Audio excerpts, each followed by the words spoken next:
Las 7 compuertas del ensueño. Capítulo 2. La segunda compuerta del ensueño. Mis prácticas de ensueño me llevaron a entender que un maestro del arte de ensoñar debe crear una maniobra didáctica a fin de enfatizar un determinado punto. En esencia, lo que don Juan buscaba con la primera tarea era ejercitar mi atención de ensueño. A medida que yo aprendí a enfocarla en los objetos de mis sueños, para lograrlo, usó la idea de que yo debería estar consciente de quedarme dormido. Su subterfugio era decir que la única manera de estar conscientes de que nos estamos quedando dormidos es examinando los elementos de nuestros sueños. Con la práctica me di cuenta que ejercitar la atención de ensueño es el punto esencial del arte de ensoñar. Sin embargo, a la mente le parece imposible que uno pueda entrenarse a sí mismo a estar consciente, a nivel de los sueños. Don Juan decía que el elemento activo de tal entrenamiento es la persistencia, y que la mente, con todas sus defensas racionales, no puede defenderse de la persistencia. Tarde o temprano, las barreras de la mente caen bajo su impacto y la atención de ensueño florece. A medida que practicaba enfocar y mantener mi atención del ensueño en los objetos de mis sueños, empecé a sentir una peculiar confianza en mí mismo. Era una confianza tan notable que le pedí a don Juan sus comentarios al respecto. Entrar en la segunda atención es lo que te da ese sentido de seguridad en ti mismo, dijo. Llegar a este nivel requiere aún más cordura de tu parte. Muévete despacio, pero no te detengas. Y sobre todo, cállate la boca y actúa. Le conté a continuación que en mi práctica había corroborado lo que él me había dicho, que si uno da breves vistazos a los objetos de un sueño, las imágenes no se disuelven. Comenté que la parte difícil es romper la barrera inicial que nos impide creer que los sueños son parte de nuestro ser consciente. Le pedí a don Juan que me diera su opinión sobre este asunto. Yo pensaba seriamente que esta es una barrera psicológica creada por nuestra socialización, la cual demanda hacer caso omiso de los sueños. Esa barrera es más que socialización, contestó. Es la primera compuerta del ensueño. Ahora que la has superado, ¿te parece arbitrario que no podamos detenernos a voluntad para prestar atención a los objetos de nuestros sueños? Esta dificultad no es arbitraria. La primera compuerta del ensueño tiene que ver con el flujo de energía en el universo. Es un obstáculo natural. Don Juan me hizo acceder a que hablaríamos del ensueño únicamente en la segunda atención y cuando él lo considerara apropiado. Me alentó a que siguiera practicando. Mientras tanto me prometió no interferir en mis prácticas en lo absoluto. A medida que fui adquiriendo destreza en la preparación del ensueño, experimenté rápidamente sensaciones que personalmente consideré de gran importancia, tal como la sensación de rodar en una zanja, justo en el momento de quedarme dormido. Don Juan nunca me dio a saber que esas eran sensaciones absurdas, y me dejó que las describiera en mis notas. Es solo ahora que me doy cuenta de cuán absurdo le he de haber parecido.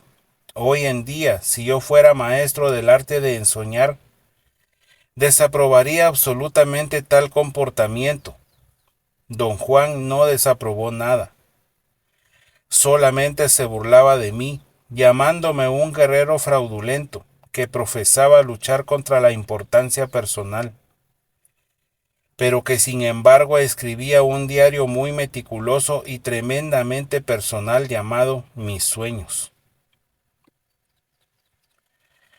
Cada vez que tenía la oportunidad, don Juan recalcaba que la energía necesaria para liberar nuestra atención de ensueño de la prisión de la socialización se obtiene reorganizando nuestra energía existente. Nada podría haber sido más cierto. El surgimiento de nuestra atención de ensueño es el resultado directo de reformar nuestras vidas. Como don Juan dijo, ya que no tenemos manera de hacer uso de una fuente externa para incrementar nuestra energía, debemos reorganizar la existente mediante cualquier recurso disponible. Don Juan insistía en que el camino del guerrero es el mejor recurso que existe para engrasar las ruedas de esa reorganización de energía, y que todas las premisas del camino del guerrero, la más efectiva es perder la importancia personal. Estaba totalmente convencido de que perder la importancia personal es indispensable para todo lo que hacen los hombres de conocimiento. Por esta razón, puso una enorme presión en guiar a sus estudiantes a cumplir con este requisito. Su opinión era que la importancia personal no solo es el enemigo acérrimo de los hombres de conocimiento, sino también de la humanidad entera. Don Juan arguía que empleamos la mayor parte de nuestra fuerza en mantener nuestra importancia, y que nuestro desgaste más pernicioso es la compulsiva presentación y defensa del yo, y la preocupación acerca de ser o ser admirados, queridos o aceptados. Él sostenía que si fuera posible perder algo de esa importancia, dos cosas extraordinarias nos ocurrirían. Una, liberaríamos nuestra energía de tener que fomentar y sustentar la ilusoria idea de nuestra grandeza. Y dos, nos proveeríamos de suficiente energía para entrar en la segunda atención y vislumbrar la verídica grandeza del universo. Necesité más de 2 años de práctica para poder enfocar mi atención de ensueño en cualquier objeto de mis sueños. Me adiestré tanto en ello que me parecía haberlo hecho toda mi vida. Lo más extraordinario era que yo no podía ni tan solo imaginar el hecho de no haber tenido esa habilidad, pero al mismo tiempo podía recordar lo difícil que me había sido siquiera tomarlo en serio. Se me ocurrió que la aptitud de examinar el contenido de nuestros sueños debe ser el producto de una configuración natural de nuestro ser, quizás similar a nuestra aptitud de caminar. Estamos físicamente condicionados para caminar bípedamente, pero aún así tenemos que hacer esfuerzos monumentales para aprender a caminar. Esta nueva capacidad de ver los objetos de mis sueños a breves vistazos estaba unida a una irritante insistencia de mi propia parte en recordarme a mí mismo que tenía que hacerlo. Estuve siempre muy consciente de la tendencia compulsiva de mi carácter, pero en mis sueños esa compulsividad se convirtió en algo agraviante. Al escuchar mi engorrosa insistencia y mirar los objetos de mis sueños a breves vistazos, comencé a preguntarme si esto era realmente mi compulsividad o era algo más. Hasta creí que estaba perdiendo la razón.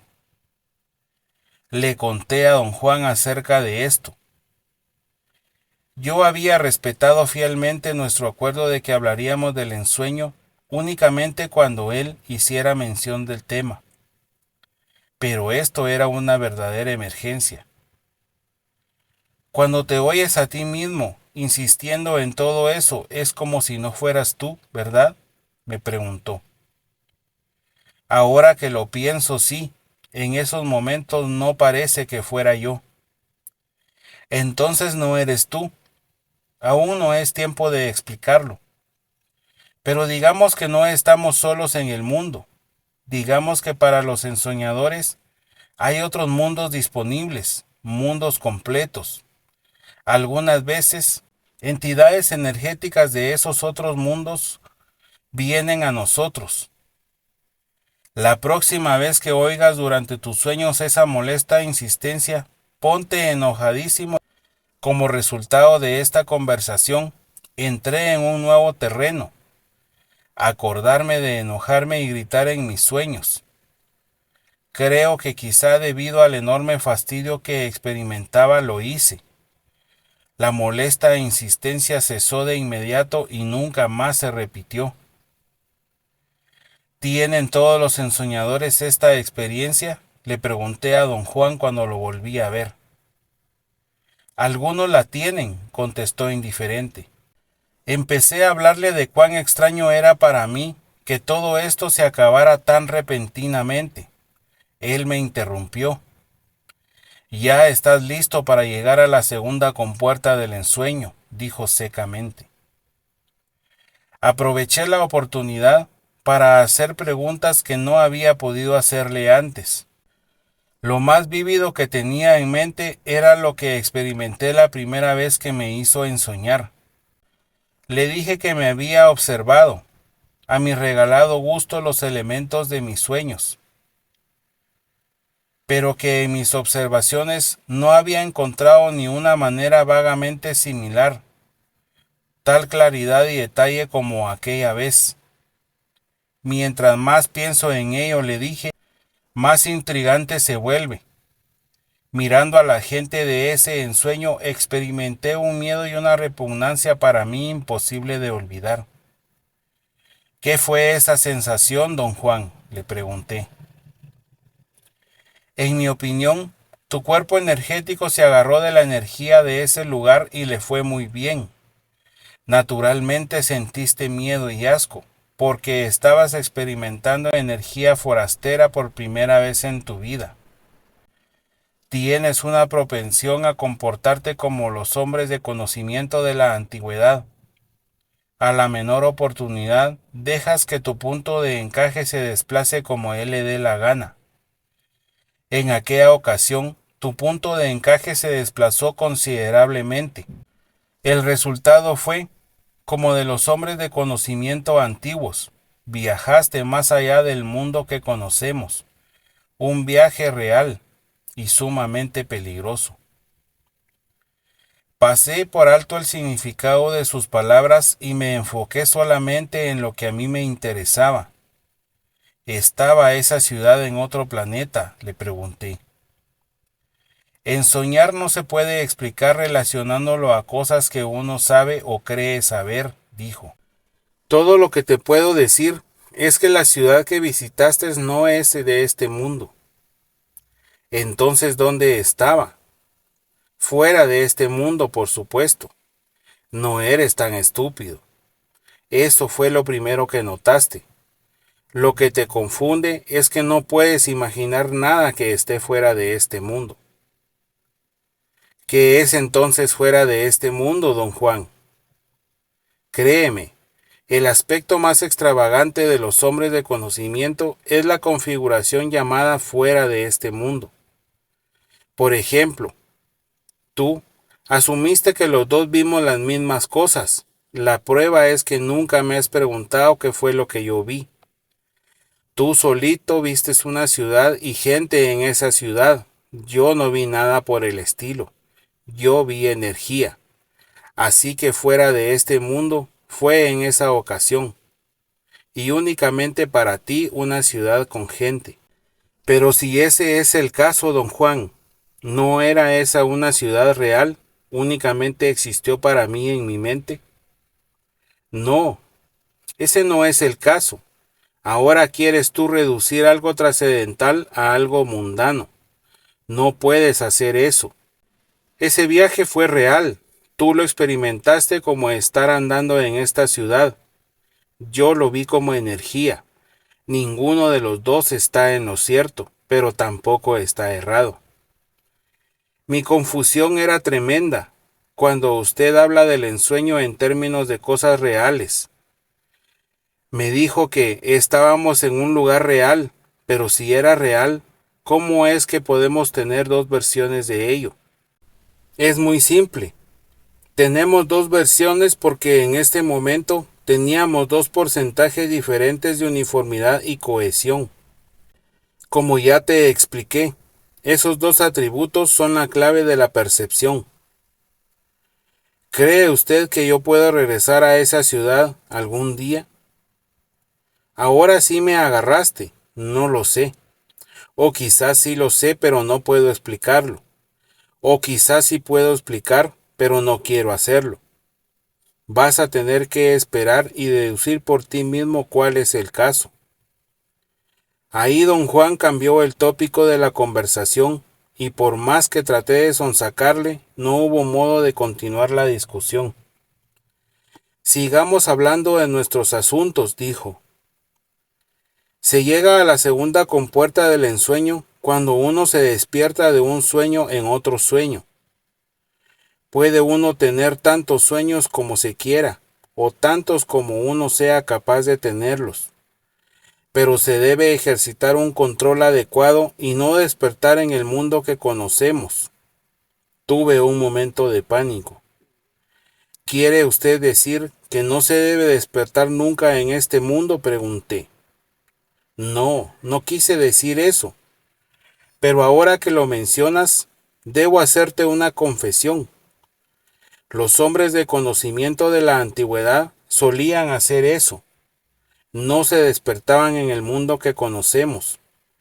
Algunos de los hombres de conocimiento de mi línea también lo hicieron, pero no lo recomiendo.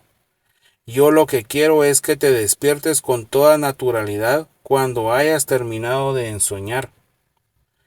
Pero mientras estés ensoñando, quiero que sueñes que te despiertas en otro sueño. Me oí yo mismo haciendo la nerviosa pregunta que le había hecho la primera vez que me habló de preparar el ensueño. ¿Pero es posible hacer eso? Obviamente don Juan estaba al tanto de mi nerviosidad. Riéndose me repitió la misma respuesta que me dio en aquella ocasión. Por supuesto que es posible. Ese control no es tan diferente al control que uno tiene en la vida diaria. La vergüenza de hacerle una pregunta tan estúpida no me duró mucho. Al instante estaba listo para hacer más preguntas nerviosas. Pero don Juan empezó a explicarme aspectos de la segunda compuerta del ensueño, una explicación que me puso todavía más inquieto. Hay un problema en la segunda compuerta, dijo. Es un problema que puede ser serio, de acuerdo al carácter de uno. Si tenemos la tendencia de aferrarnos de las cosas o de las situaciones, estamos fritos. ¿En qué forma, don Juan? Considera esto por un instante. ¿Has experimentado ya el exótico placer de examinar el contenido de tus sueños? Imagínate la dicha que será de ir de sueño en sueño, observándolo todo, examinando cada detalle. Es muy fácil transformar eso en un vicio y hundirse en profundidades mortales, especialmente si uno tiene la tendencia de darse a los vicios. Pero ¿no será que el cuerpo o el cerebro concluye todo aquello de una manera natural? Si fuera una situación de sueño normal, sí, pero esta no es una situación normal. Esto es ensoñar. Un ensoñador llega a su cuerpo energético al cruzar la primera compuerta. De ahí en adelante ya no es algo conocido lo que atraviesa la segunda compuerta. Es el cuerpo energético quien va saltando de sueño en sueño. ¿Qué es lo que implica todo esto, don Juan? Implica que al cruzar la segunda compuerta se debe intentar un mayor y más serio control de la atención de ensueño, la única válvula de seguridad para los ensoñadores. ¿Cuál es esa válvula de seguridad? Ya averiguarás por cuenta propia que el verdadero propósito del ensueño es perfeccionar el cuerpo energético, entre otras cosas. Un perfecto cuerpo energético controla tan buenamente la atención de ensueño que la hace parar cuando es necesario. Esta es la válvula de escape de los ensoñadores. No importa cuán tarados sean, en un momento dado, su atención de ensueño los hace salir. Comencé luego la nueva tarea de ensueño.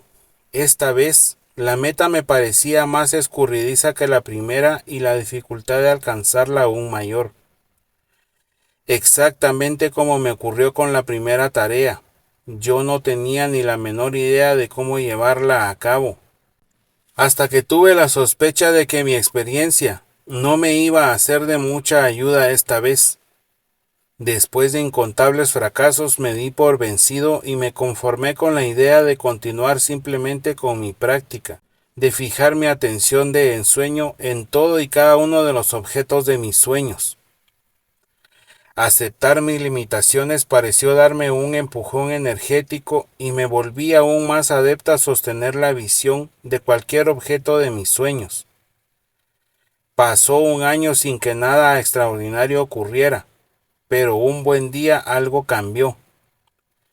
Miraba yo por una ventana durante un sueño, tratando de descubrir si podía vislumbrar el paisaje fuera del cuarto, cuando una fuerza que sentí como un viento que zumbaba en mis oídos me jaló hacia afuera. Al instante del jalón, mi atención de ensueño había sido atrapada por una extraña estructura a lo lejos, muy semejante a un tractor. Cuando recobré mi atención de ensueño, estaba yo parado junto a la estructura examinándola.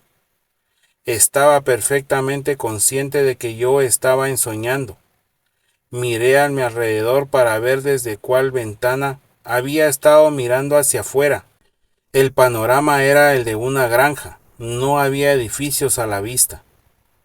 Quise seriamente tomar ese detalle en cuenta, pero la cantidad de máquinas que estaban por ahí esparcidas como si estuvieran abandonadas se llevó toda mi atención. Examiné máquinas segadoras, tractores, cosechadoras de grano, arados de disco y trilladores. Había tantas máquinas agrícolas que me olvidé de mi sueño original. Lo que en esos momentos quería era orientarme, observando el panorama inmediato.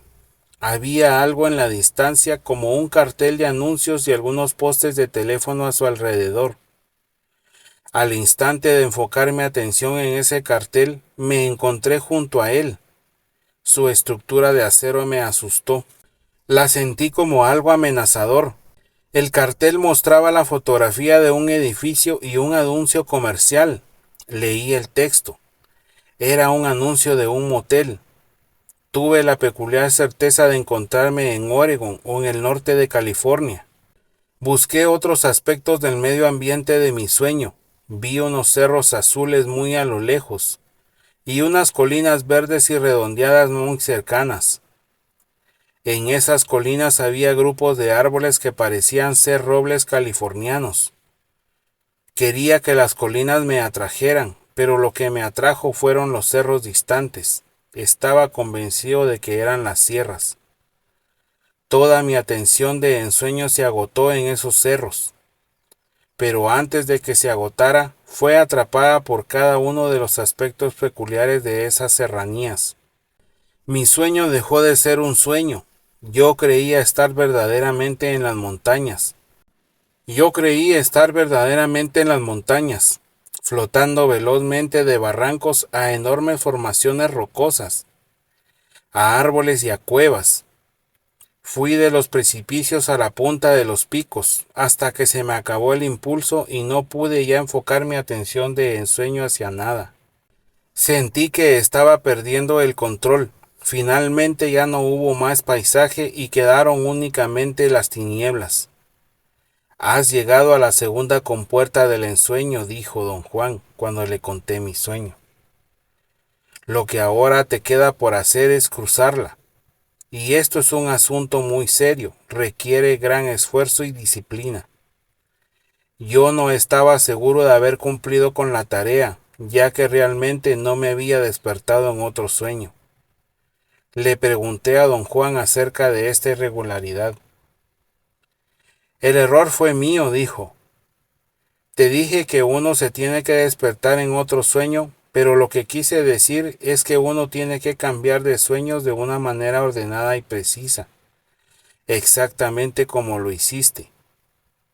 En la primera compuerta perdiste mucho tiempo buscando exclusivamente tus manos. Esta vez te fuiste directamente a la solución sin molestarte en seguir al pie de la letra la orden dada, despertar en otro sueño. Don Juan me explicó que hay propiamente dos maneras de cruzar la segunda compuerta del ensueño. Una es despertarse en otro sueño, es decir, soñar que uno está soñando y luego soñar que uno se despierta de ese sueño. La segunda alternativa es usar los objetos de un sueño para provocar otro sueño como yo lo hice. Don Juan me dejó practicar sin ninguna interferencia de su parte como lo había estado haciendo desde el principio, y corroboré las dos alternativas.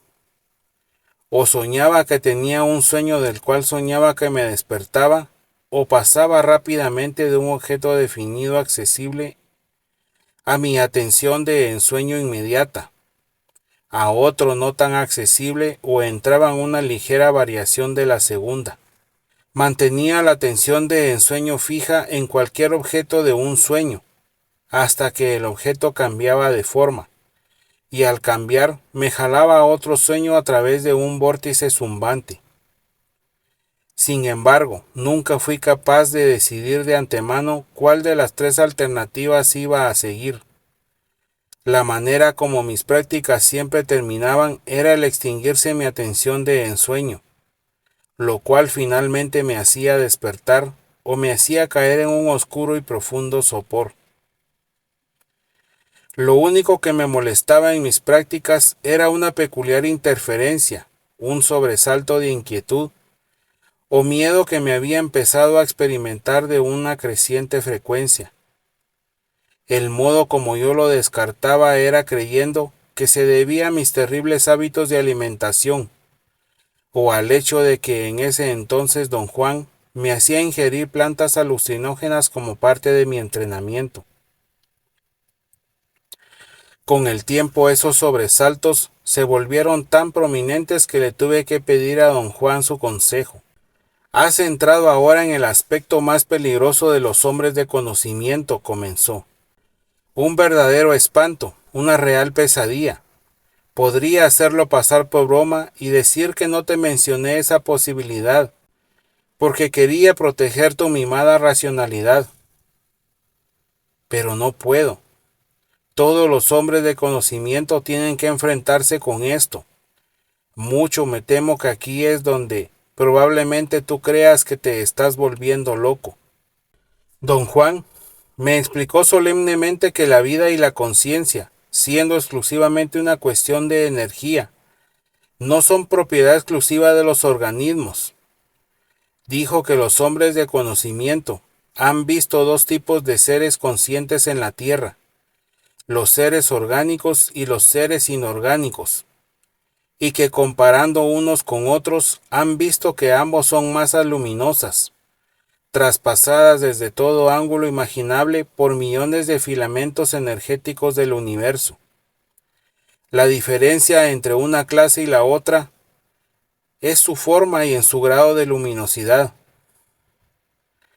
Los seres inorgánicos son largos, parecidos a una vela, pero opacos, mientras que los seres orgánicos son redondos y sin duda más luminosos.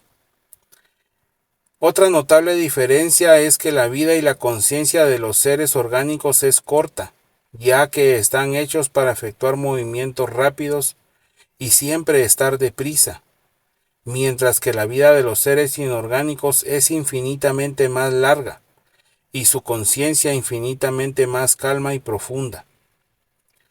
Los hombres de conocimiento no tienen ningún problema en interactuar con ellos, continuó don Juan. Los seres inorgánicos poseen el ingrediente crucial para esta interacción, conciencia de ser. ¿Pero existen realmente esos seres inorgánicos como usted y yo existimos?, pregunté. Por supuesto que existen, contestó. Créeme, los hombres de conocimiento son gente muy inteligente. Bajo ninguna circunstancia tomarían las aberraciones de la mente como algo verdadero. Para los hombres de conocimiento, el tener vida quiere decir tener conciencia de ser. Quiere decir tener un punto de encaje con su resplandor de conciencia. Esta es una condición indicadora para los hombres de conocimiento de que el ser que los enfrenta, ya sea orgánico o inorgánico, es totalmente capaz de percibir. Los hombres de conocimiento toman la percepción como clave de estar vivo. Entonces los seres inorgánicos también mueren. ¿No es cierto, don Juan? Naturalmente, pierden su conciencia de ser al igual que nosotros, excepto que la duración de su conciencia de ser es asombrosa. ¿Se les aparecen estos seres inorgánicos a los hombres de conocimiento? Es muy difícil de decir qué es lo que sucede con ellos. Digamos que esos seres son atraídos por nosotros, o mejor aún, digamos que están obligados a interactuar con nosotros. Don Juan me escudriñó asiduamente. No estás escuchando absolutamente nada de esto, dijo en un tono no de reproche, pero sí de sorpresa. Me es casi imposible pensar acerca de esto racionalmente, le dije. Te advertí que este tema iba a abrumar tu razón. Lo más indicado es suspender todo juicio y dejar que las cosas tomen su curso. Esto quiere decir que los seres inorgánicos se acercarán a ti. ¿Está usted hablando en serio, don Juan? Por supuesto que estoy hablando en serio. La dificultad con los seres inorgánicos es que su conciencia de ser es muy lenta en comparación con la nuestra. Les toma años reconocer a un hombre de conocimiento. De ahí que es aconsejable tener paciencia y saber esperar. Tarde o temprano se nos presentarán, pero no como tú o yo lo haríamos. Tienen una manera muy peculiar de hacerse notar.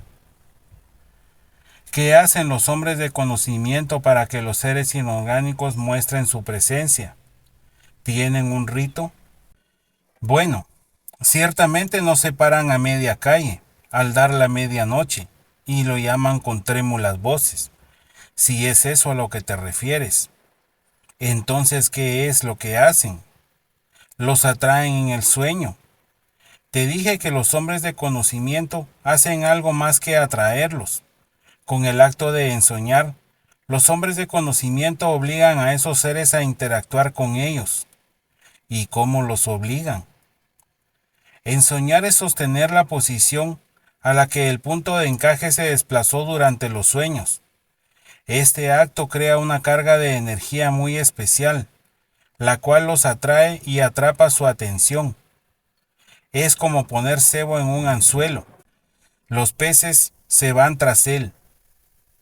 Al llegar a las dos primeras compuertas del ensueño y al cruzarlas, los hombres de conocimiento les tiran el anzuelo a esos seres y los obligan a presentarse. Al cruzar la segunda compuerta, les hiciste saber que estás en subasta. Ahora debes esperar a que te den una señal de su parte. ¿Qué clase de señal, don Juan? Posiblemente la aparición de uno de ellos, aunque me parece demasiado pronto para eso. Soy de la opinión que su señal va a ser simplemente una interferencia en tus sueños. Creo que los sobresaltos de miedo que estás experimentando últimamente no son indigestión, sino sacudidas de energía que te producen los seres inorgánicos. ¿Qué debo hacer, don Juan? Debes calibrar tus expectativas. No entendí lo que me quería decir. Me explicó cuidadosamente que nuestra expectativa normal, cuando interactuamos con nuestros semejantes o con otros seres inorgánicos, es obtener una respuesta inmediata a nuestro deseo de interacción.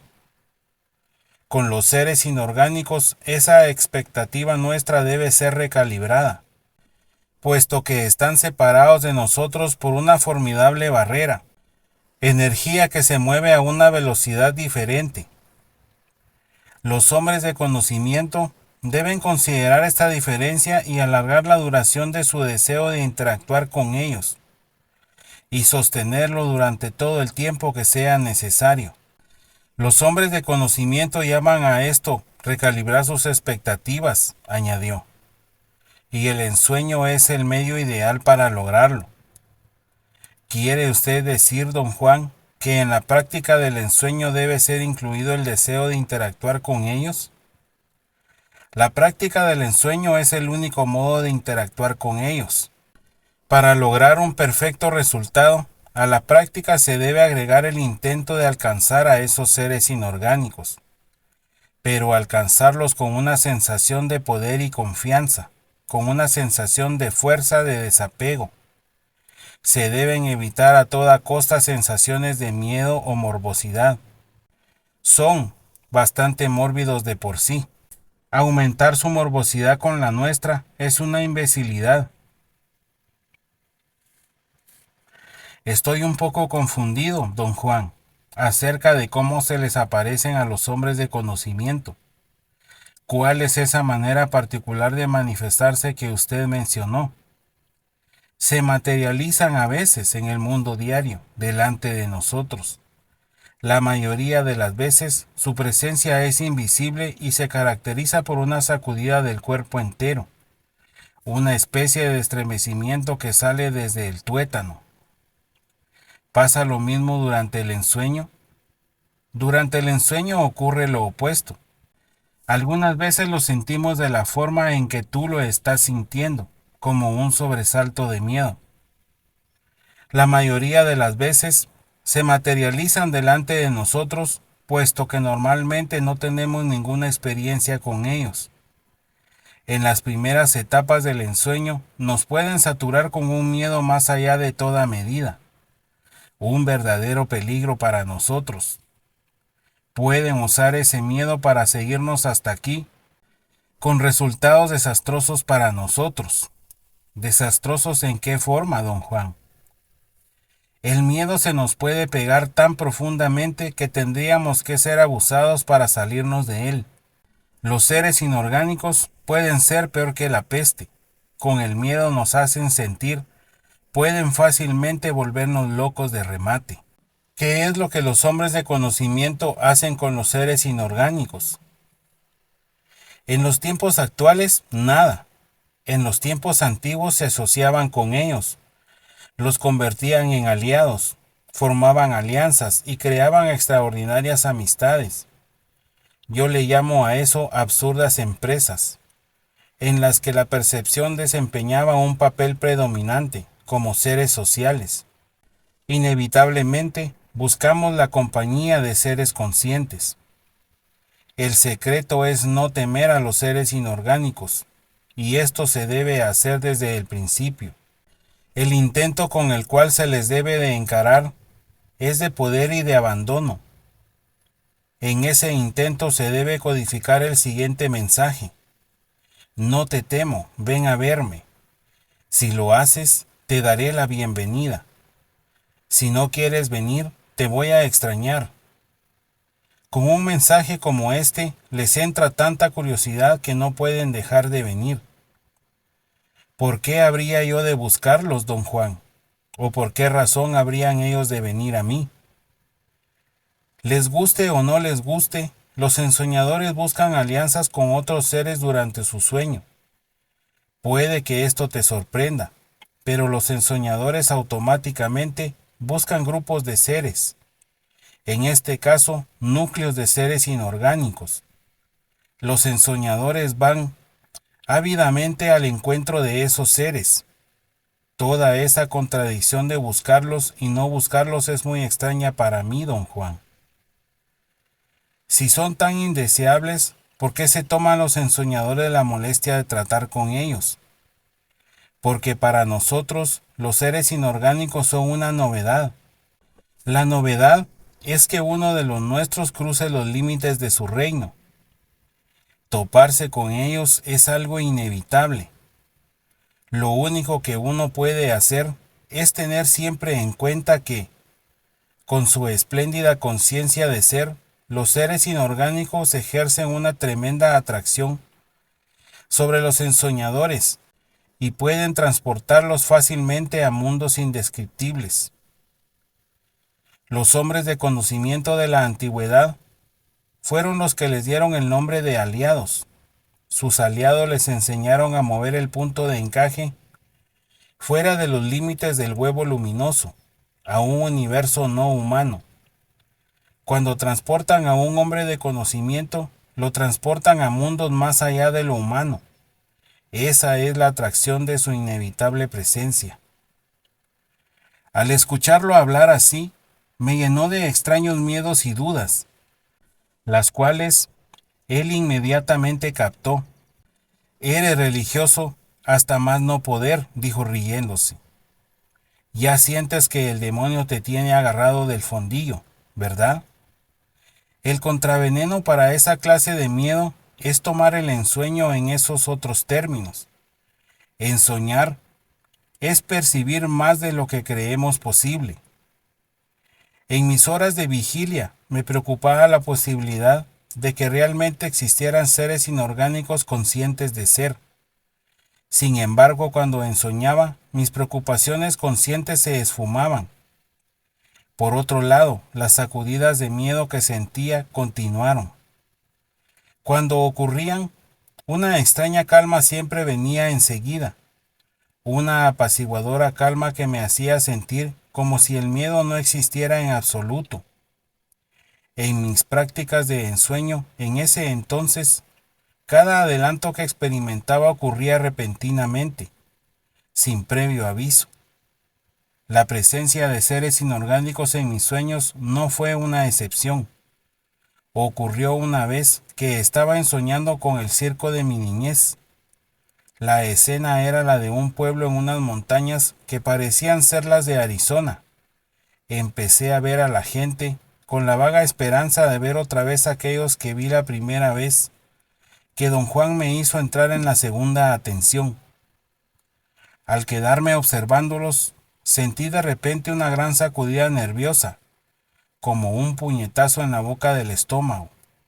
El golpe me distrajo y perdí de vista a la gente, al circo y al pueblo en las montañas de Arizona. En su lugar había dos figuras de aspecto extraño. Eran delgadas, de menos de 30 centímetros de ancho, pero largas, quizás de 2 metros de alto. Estaban flotando amenazadoramente por encima de mí, como dos gigantescas lombrices. Yo sabía que estaba ensoñando, pero también sabía que estaba viendo. Don Juan me había explicado en mi estado normal de conciencia, al igual que en la segunda atención, todo lo referente a ver. A pesar de que yo era un incapaz de ver, comprendía sin embargo la idea de percibir energía directamente. En ese ensueño, viendo a esas dos extrañas apariciones, llegué a la conclusión de que estaba viendo la esencia energética de algo increíble.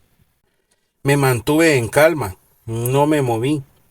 Lo que me parecía muy notable era que las apariciones no se disolvieran o se transformaran en alguna otra cosa.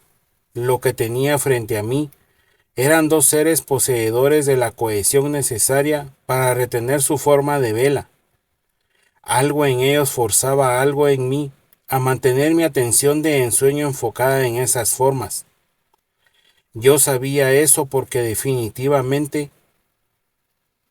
sentía que si yo no me movía, ellos tampoco se moverían. Al momento de despertarme de súbito, me sentí inmediatamente acosado por el miedo. Una profunda preocupación me invadió por completo. No era una preocupación psicológica, sino más bien una sensación corporal de angustia, una tristeza sin aparente razón. A partir de esa ocasión, las dos extrañas figuras aparecieron en todas mis sesiones de ensueño. Llegó un momento en el que parecía como si yo únicamente ensoñara para encontrarlas. Jamás intentaron acercarse a mí o interferir conmigo en absoluto. Simplemente se mantenían erguidas e inmóviles frente a mí, a veces por todo el tiempo que mi sueño durara. Su presencia era tan intensa que nunca hice un esfuerzo para cambiar de sueño, y llegué al punto de hasta olvidarme el propósito original de mi práctica de ensueño. Cuando finalmente discutí con don Juan lo que me estaba ocurriendo, había yo pasado meses contemplando exclusivamente a las dos figuras. Estás en medio de una peligrosa encrucijada, dijo don Juan. No vale la pena que ahuyentes a esos seres, pero tampoco es dable dejarlos que se queden. Ahorita su presencia es un obstáculo para ensoñar. ¿Qué puedo hacer, don Juan? Encararlos hoy mismo, aquí en el mundo, y decirles que regresen luego, cuando tengan más atención de ensueño. ¿Cómo se les encara? No es fácil, pero se puede hacer. Lo que se requiere es tener suficientes agallas, y por supuesto que las tienes. Sin esperar a que le dijera que yo no tenía agallas, en lo más mínimo me llevó a unas montañas muy cerca de su casa. En ese entonces, él vivía en el norte de México, y me había dado la total impresión de ser un hombre de conocimiento solitario. Un viejo completamente fuera de la corriente de eventos mundanos diarios, y a quien todos habían olvidado. No obstante, yo había llegado a la velada conclusión de que él poseía una inteligencia privilegiada, y solo por ello yo estaba dispuesto, aunque siempre bajo protesta, a cumplir con lo que creía eran sus meras excentricidades. La habilidad de los hombres de conocimiento, cultivada a través de siglos de práctica, era la manera distintiva de don Juan. Hacía modos de que yo entendiera todo lo que pudiera en mi estado de conciencia normal, y al mismo tiempo se aseguraba de que yo entrara en la segunda atención, donde entendía o por lo menos escuchaba apasionadamente todo lo que él me enseñaba. De esta manera me dividió en dos. En mi estado de conciencia normal, no podía entender por qué o cómo estaba yo dispuesto a tomar sus excentricidades en serio. En la segunda atención, su punto de vista era que esta es asequible a todos nosotros, pero que al aferrarnos testarudamente a nuestros defectuosos razonamientos, algunos de nosotros, más ferozmente que otros, mantenemos la segunda atención a distancia. Al ensoñar rompemos las barreras que la rodean y la aíslan, y las transformamos en algo alcanzable. El día que me llevó a las montañas en el desierto de Sonora, a encontrarme con los seres inorgánicos, yo estaba en mi estado de conciencia normal. Sin embargo, sabía que iba a hacer algo que sin duda sería increíble. Había lloviznado en el desierto. La tierra roja estaba todavía mojada. Al caminar, se pegaba a la suela goma de mis zapatos y tenía que pisar en rocas filudas para librarme de ella. Caminamos hacia el este, trepando en dirección a la cima de unos cerros. Cuando llegamos a una estrecha hondonada entre dos cerros, don Juan se detuvo. Este es sin duda el mejor lugar para que convoques a tus amigos, dijo. ¿Por qué le llama a usted mis amigos? Te han elegido ellos mismos. Cuando hacen eso, quieren decir que buscan una alianza. Te he mencionado que los hombres de conocimiento forman lazos de amistad con ellos. Tu caso parece ser un ejemplo y ni siquiera tuviste que pedir nada. ¿En qué consiste una amistad de esa índole, don Juan? Consiste en un intercambio mutuo de energía. Los seres inorgánicos proporcionan su conciencia superior y los hombres de conocimiento proporcionan su gran energía. El resultado positivo es un intercambio parejo de energía. El negativo es una dependencia de las dos partes. Los hombres de conocimiento antiguo amaban a sus aliados. De hecho, amaban más a sus aliados que a los seres de su propia especie. Yo puedo presagiar terribles peligros en eso. ¿Qué me recomienda hacer, don Juan? Convócalos, valorízalos y desde luego decide tú mismo qué hacer. ¿Qué debo hacer para convocarlos? Mantén en tu mente la visión de ensueño que tienes de ellos. La razón por la cual te han saturado con su presencia en tus sueños es porque quieren crear una imagen de su forma en tu mente. Ese es el momento de usar la memoria de esa imagen. Don Juan me ordenó enérgicamente que cerrara los ojos y los mantuviera cerrados. Luego me guió a ciegas a que me sentara en unas rocas. Sentí la frialdad y la dureza de las rocas. Las piedras estaban en declive y me era difícil mantener el equilibrio. Siéntate aquí y visualiza esa imagen hasta que sea exactamente igual a como es en tus sueños, me dijo don Juan al oído. Hazme saber cuando las tengas enfocada. No requirió nada de tiempo ni esfuerzo tener una imagen completa de los seres inorgánicos de mis sueños. No me sorprendió en absoluto que pudiera hacerlo. Lo extravagante era que yo estaba despierto. Podía escuchar todo, pero a pesar de que traté desesperadamente de hacerle saber a don Juan que ya tenía la imagen en mi mente, no pude ni abrir los ojos ni decir una palabra. Escuché a don Juan decir: «Ya puedes abrir los ojos». Los abrí sin ninguna dificultad.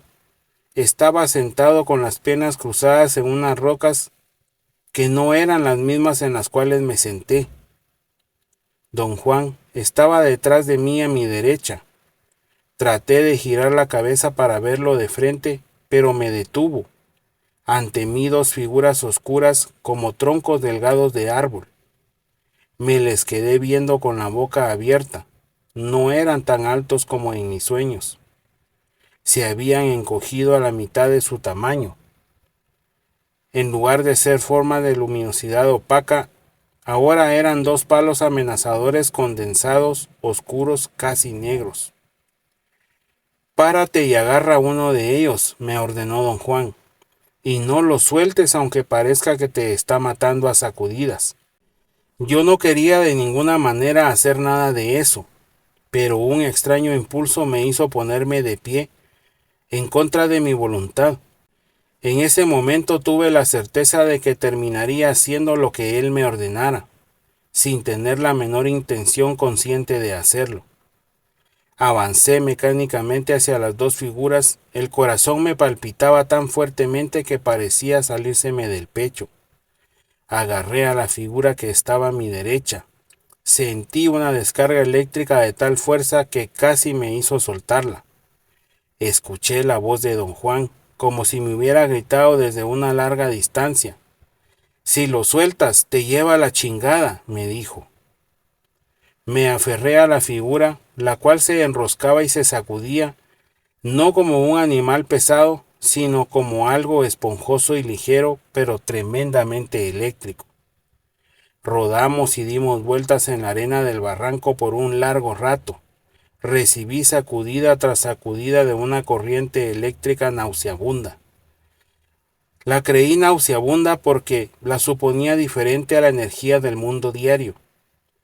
Cuando me llegaba al cuerpo, me daba un cosquilleo que me hacía gritar y gruñir como un animal, no de angustia, sino de un extraño furor sin enojo. Finalmente, el ser inorgánico se tornó algo inmóvil y casi sólido debajo de mí. Le pregunté a don Juan si estaba muerto, puesto que yacía inerte, pero no escuché su voz. «No hay cómo esté muerto», dijo alguien riéndose, alguien que no era don Juan. «Simplemente agotaste su carga energética, pero no te levantes todavía, quédate ahí un ratito más». Miré a don Juan con ojos de interrogación. Me estaba examinando con gran curiosidad. Me ayudó a levantarme. La forma oscura se quedó en el suelo. Le quería preguntar a don Juan si el ser inorgánico estaba bien, pero como me fue físicamente imposible dar voz a mi pregunta, hice algo inusitado. Tomé todo aquello como un hecho real. Hasta ese momento, mi mente se salvaguardó tras la idea de que todo se trataba de un sueño inducido por las maquinaciones de don Juan. Me dirigí a la forma que yacía en el suelo y la traté de levantar. No tenía masa, no la pude agarrar. Esto me desorientó. La voz, que no era de don Juan, me dijo que me acostara encima del ser inorgánico. Lo hice, y ambos nos levantamos de un solo golpe. El ser inorgánico estaba pegado a mí como una sombra. Se separó lentamente de mí y desapareció, dejándome con una extremadamente y placentera sensación de plenitud. Volvimos a la casa de don Juan en total silencio. Una vez ahí, me quedé como adormecido. El adormecimiento me duró más de 24 horas. Me pasé la mayoría del tiempo semidormido. De vez en cuando don Juan me inspeccionaba y me hacía la misma pregunta. La energía del ser inorgánico era como agua o como fuego. Traté inútilmente de hablar. Mi garganta parecía socarrada y no le podía decir que había sentido sacudidas de energía como chorros de agua electrificada. No estoy seguro si es posible producirlos o sentirlos, pero esa era la imagen que me venía a la mente cada vez que don Juan me hacía su pregunta clave. Don Juan aún estaba dormido cuando finalmente supe que había recuperado el total control de mis facultades. Sabiendo que su pregunta era de gran importancia, lo desperté y le conté toda mi experiencia. No vas a tener entre los seres inorgánicos amistades que te ayuden. Más bien, vas a tener relaciones de fastidiosa dependencia, afirmó. Sé en extremo cuidadoso. Los seres inorgánicos aguados son más dados a los excesos. Los hombres de conocimiento antiguo creían que esos seres eran afectuosos, capaces de imitar o quizá hasta de tener emociones, lo opuesto a los fogosos, a quienes los creían serios, contenidos, pero también más rimbombantes que los otros. ¿Cuál es el significado de todo esto para mí, don Juan? El significado es demasiado extenso para discutirlo en este momento. Te recomiendo que te deshagas del miedo, tanto en tu vida común y corriente como en tus ensueños, para poder salvaguardar así tu unidad psíquica. El ser inorgánico al cual agotaste su energía y recargaste de nuevo, estaba tan excitado que casi se le rompe su forma de vela. Va a volver a buscarte para ver si le das más. ¿Por qué no me hizo usted parar, don Juan? No me diste tiempo. Además, ni siquiera me oíste gritándote que lo dejaras en el suelo. Me debería usted haber hablado de antemano, sobre todas las posibilidades como lo hace siempre. Yo no sabía cuáles eran las posibilidades. En lo que concierne a los seres inorgánicos, soy casi siempre un novicio. Repudié esa parte del conocimiento de los hombres antiguos de conocimiento, por no ser demasiado caprichosa y difícil de manejar. No quiero estar a merced de ninguna entidad, ya sea orgánica o inorgánica. Ese fue el final de nuestra conversación. Su reacción, la cual sentí definitivamente negativa, debería haberme preocupado, pero no lo hizo. De algún modo me encontraba seguro de que estaba bien todo lo que hice.